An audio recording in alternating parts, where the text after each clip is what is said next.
Votorantim, que está localizado no interior do estado de São Paulo, a cerca de 108 quilômetros a oeste da capital, pertence à região metropolitana de Sorocaba e é certificada pelo governo do estado como município de interesse turístico. Entre seus diversos pontos turísticos, destacamos histórias, fatos e curiosidades sobre 4 locais da cidade: o Museu Histórico Ettore Marangoni, a Cachoeira da Chave, a Capela da Penha e a Represa de Tupararanga. O Museu Histórico de Votorantim ele foi criado em 1988, na gestão do professor Erinaldo Alves da Silva e com iniciativa do professor Jesus Rodrigues Filho. A ideia de concepção do museu pelo professor Jesus, ela surgiu a partir de um dia que ele fez uma visita na cidade de Sorocaba e chegou lá numa loja e os quadros do Ettore Marangoni, que retratam a história de Votorantim, estavam à venda numa loja em Sorocaba. E aquilo causou um impacto muito grande nele, né? Porque o Marangoni ele viveu em Votorantim uma parte da infância e a juventude. Então, as obras nas quais ele retrata a história de Votorantim são testemunhos vivos, né, daquilo que ele viveu. E aí o professor Jesus se chocou com aquela situação, né? Como que a gente deixa uma parte da nossa história estar sendo vendida?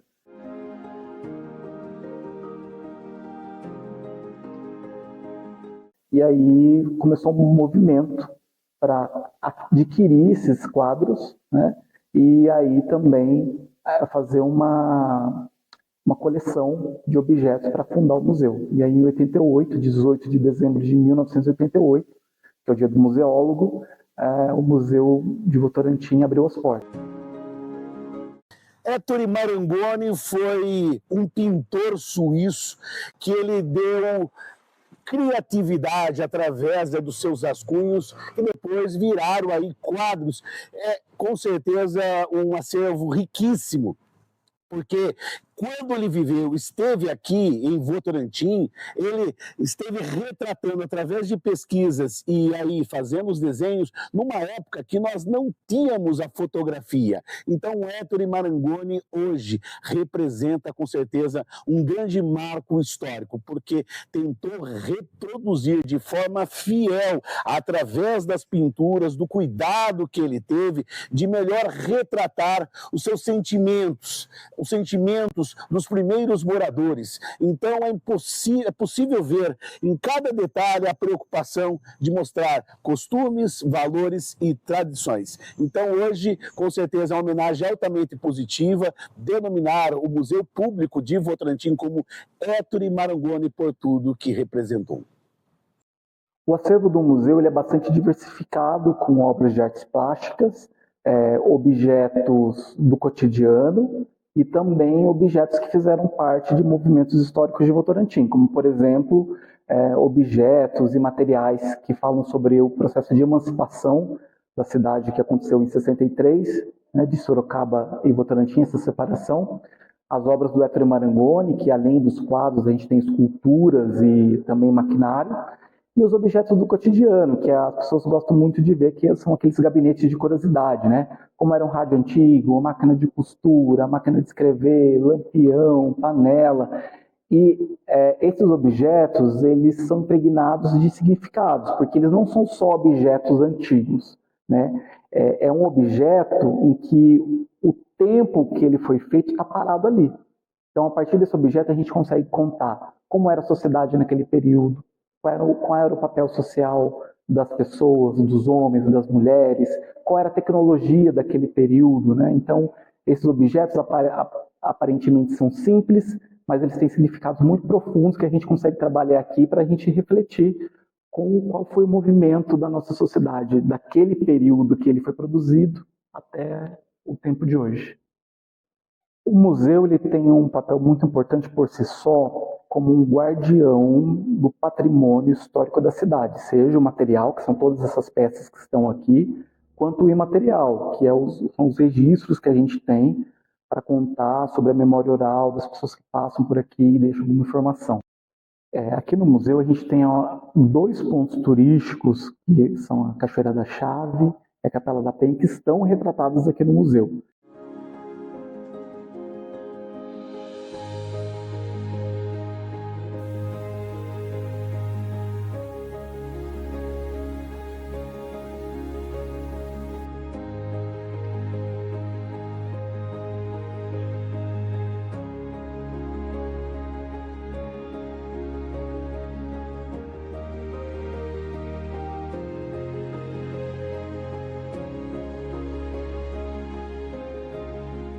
É interessante você imaginar que Cachoeira da Chave está encravada no centro de Votorantim, a poucos metros da Avenida 31 de Março, que é a avenida principal da cidade, enfim, a principal artéria viária do município.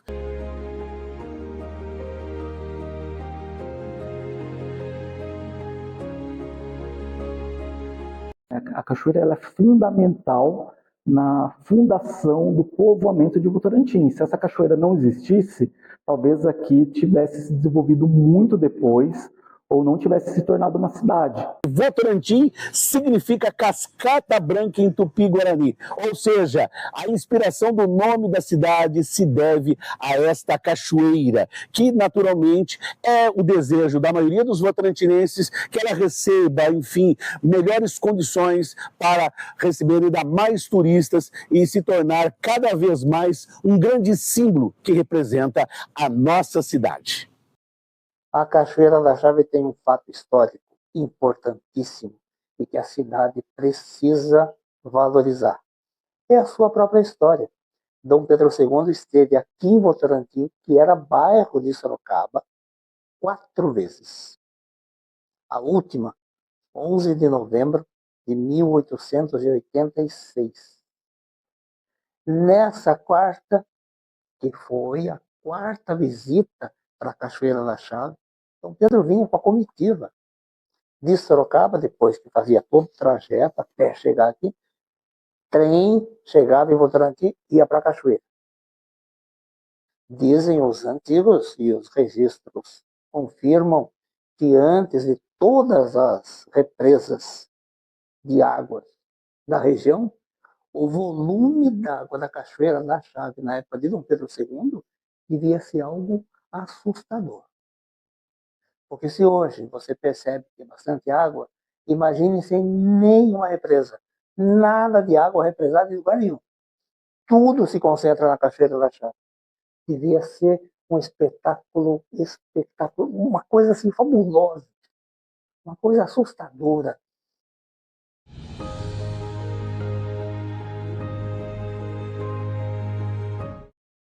Eu fico imaginando como foi a chegada da comitiva imperial ali. O assombro que deve ter causado. O volume d'água que eles puderam contemplar, que nós não temos acesso. Mas eles viram, eles ouviram. Nossa, quanta água! Tanto que no original, o desenho é de um nariz.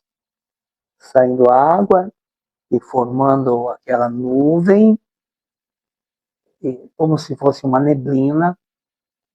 E é assim que o local recebe o nome de Votorantim pela língua indígena, Buturati.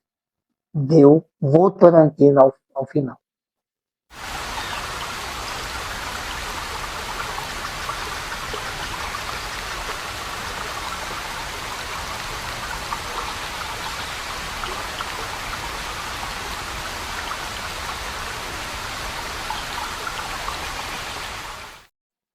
É um lugar para você passar horas só contemplando a natureza. Contemple a natureza e ouça a água. Esse é um descanso para a cabeça. A sua mente relaxa.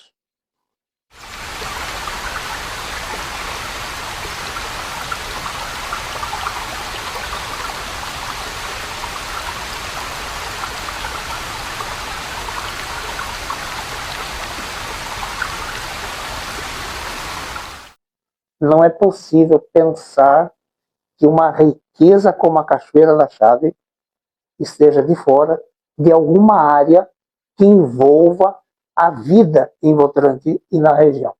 Até porque de toda a região, só Votorantim tem. Essa riqueza tem que ser compartilhada.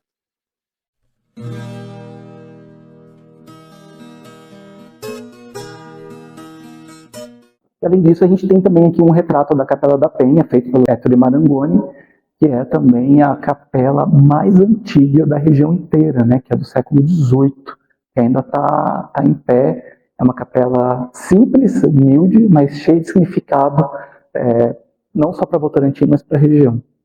Capela da Penha, datada de 1650. Essa capela surgiu nos altos da Serra de São Francisco, porque naquela época existiam as expedições dos bandeirantes, e como iam sentido sul do Brasil, ali era uma oportunidade de descanso. Então, por isso que originou ali a criação da capela. E por que Nossa Senhora da Penha? Penha está associado a pedras, e ali aquela região é cheia de pedras. Então era o momento do repouso dos bandeirantes e também ali dos índios que na época eram ali comandados pelos bandeirantes. A capela hoje, podemos dizer, é o marco mais antigo religioso que permanece de pé, edificado, então, portanto, aqui na região de Sorocaba.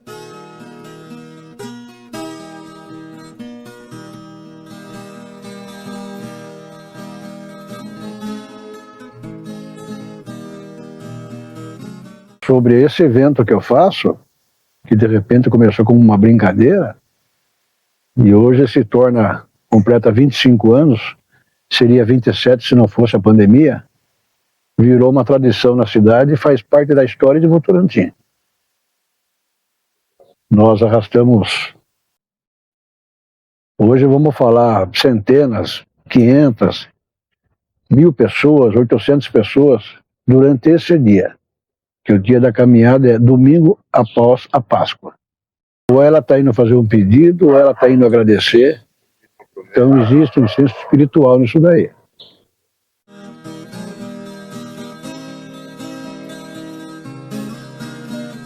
Eu tinha um comércio no centro de Votorantim, no sábado, lá sentado com os amigos do meu filho, tudo criançada, né? No dia 31 de março. Eu falei, vamos fazer uma aventura? Que aventura? Falei, vamos até a represa do Cubatão, de noite, frio. A criançada falou, velho, tá louco? Eu falei, não sou macho, pô? Ah, então nós vamos. Isso tinha umas 15 pessoas, mais ou menos. Marcamos para sair de casa meia-noite, que eu morava próximo ali. Quando foi umas 10 para meia-noite, mais ou menos, meu filho mais novo, o Caio, falou, pai, não vê ninguém, pai. Nós vamos? Eu falei, nós vamos. Tava com a traia tudo pronta já, né? Sentamos na frente de casa lá, ficamos esperando. Daqui a pouco chegou um, chegou mais um, já eram 4. Falei, vamos nós 4. Tava saindo, chegou mais um, 5º. Bora. Tava próximo ao cemitério mais ou menos, chegou o 6º. Viu? Dali a gente foi. Como tem o Feijão que conhece o trajeto ali, ele é atleta, né? Então nós fomos cortando o caminho pelo meio do mato. Viu? Aquela neblina, aquele vento, o gelo. Chegamos na represa do Cubatão. Chegamos lá, eram umas 5 horas mais ou menos. Sentamos na pedra lá onde tem a nascente, né? Que é um lugar muito bonito, inclusive. Então foi umas 7 horas mais ou menos. Embora, né? Arrumar a traia. A gente voltava a pé pela represa do Cubatão. Fomos até a capela, demos uma voltinha só na capela e descemos a cachoeira. Quando nós voltamos, esse pessoal que era para ir que não foram, minha esposa abriu o estabelecimento, né? Falou, cadê o velho? O Beto foi lá para a represa do Cubatão, lá para a Capela da Penha. Falei, mas ele quis aplicar uma em nós. Ele nem passou pela minha cabeça que era dia 1º de abril. Aí que pegou para o dia 1º de abril. Falei, cara, mas nem pensei nisso daí, cara. Nem pensei. Aí ficou, que esse pessoal que não foi queria ir no ano seguinte. Queria ir logo depois, né? Falei, não, vamos fazer uma vez por ano, né? Para ver o que acontece. Cara, daí para frente foi crescendo. Não parou mais, né?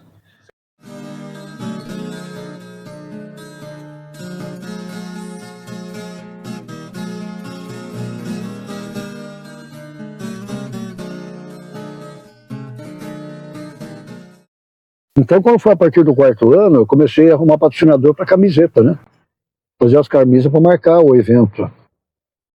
E cada camisa dava direito, para você adquirir uma camisa, tem que fazer doação de 5 quilos de arroz.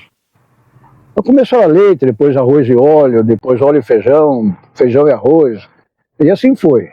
E quando foi na 10ª caminhada, eu fiz um trabalho diferente na parte de divulgação e arrecadação. Eu saí bater de porta em porta no comércio para poder colaborar com a gente, né? Por ser 10 anos, quem sabe fazer uma 10 toneladas. Cara, e nessa caminhada eu consegui arrecadar 8.750 quilos de alimento.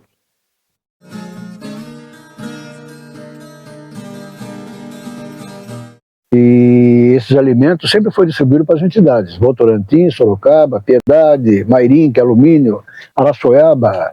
Sempre a gente deu atenção à região também, que eles participam muito da caminhada.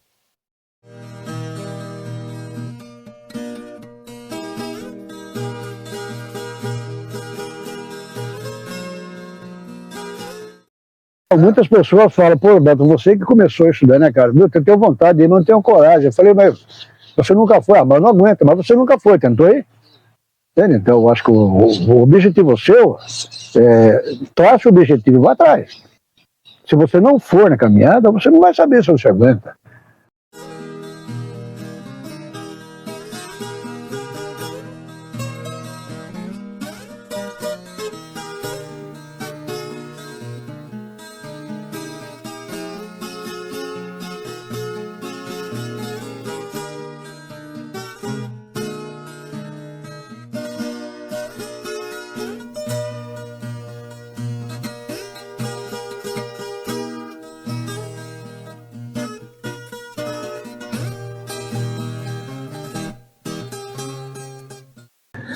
A centenária represa de Tupararanga, ela foi construída numa época que nós não tínhamos aqui no Brasil a produção cimenteira. Então, teve que vir de fora. Olha que interessante, veio na base de navios ali, a granel, todo o cimento para a construção da represa de Tupararanga. Logicamente, foi um local aí estrategicamente escolhido para que houvesse esse salto grandioso de água.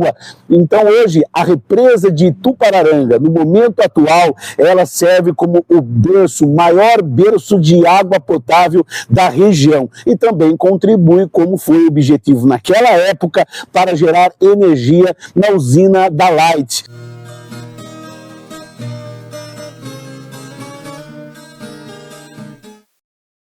Da represa de Tupararanga, a gente sabe que antigamente lá, ela não era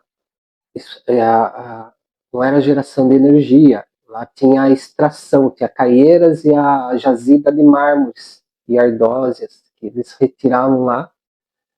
Os mármores brancos, os mármores de Tupararanga, que falavam que era um mármore diferente, né? Ele tinha umas manchas pretas, meio avermelhadas. Tanto é que foi exportado, grande parte. O Teatro Municipal de São Paulo, a escadaria é feita com esse mármore de Tupararanga, né, que é muito famoso. A mesa que eu tenho aqui em casa, que a gente almoça, que era do armazém do meu avô, aqui na Rua do Comércio, é o mármore de Tupararanga. Então, a gente ainda tem a mesa de mármore, né, de Tupararanga aqui. Quando a indústria Votorantim chega e começa a produzir, ela necessita, por causa do maquinário, de energia.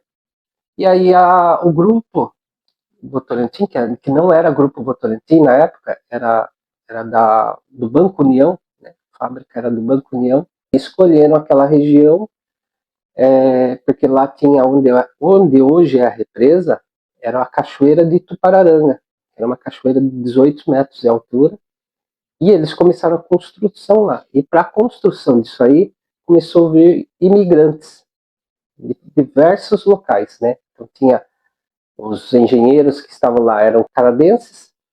Aí começou a chegar ingleses, portugueses, alemães, mas muito italianos. Alguns caboclos, pessoas daqui, né, brasileiros que estavam na região também foram para lá. Só que essa melhor oportunidade de emprego também não foi tudo isso, né? Era o emprego que tinha na época.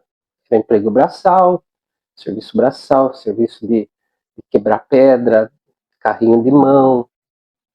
Foi um desafio para a época, né? A represa ser construída. E muita gente morreu. Até mesmo decorrente de acidentes e febre amarela, né?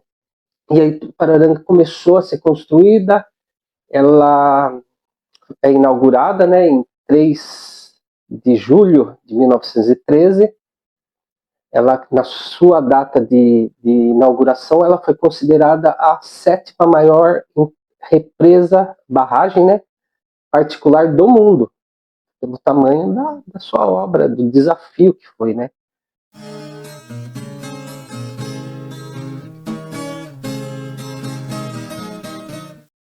E dizem que a sexta turbina nunca chegou, né? O espaço está lá, nunca chegou porque durante a Primeira Guerra Mundial, o navio que trazia ela da Inglaterra foi bombardeado. Então ela afundou junto com o navio. Então a sexta turbina que era para chegar aqui está no fundo do Atlântico, né?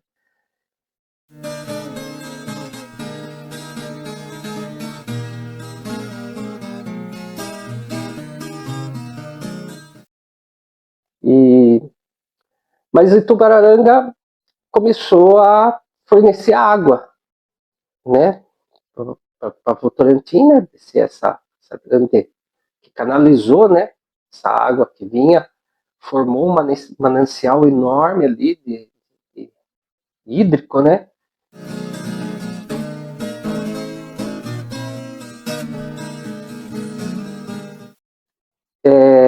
Bom, a represa é um marco para Votorantim, né, de engenharia, de estrutura ambiental e hídrica, não só para Votorantim, mas para toda a região, né, e muito pouco explorada. Ela não tem o risco de rompimento, como dizem, né, porque ela é muito bem cuidada, né, pelo Grupo Votorantim, e ela hoje é um polo ali turístico, mas muito pouco explorado. Existem alguns empreendimentos lá que fornecem locais para você andar de jet ski, passeio, né, de lancha, a pesca, muito difícil pescar lá, né, mas existe também pessoal que pesca, existe uma fauna ali exuberante. E tudo isso é uma riqueza da natureza de Votorantim. E isso precisa ser divulgado, precisa ser protegido e precisa ser conhecido.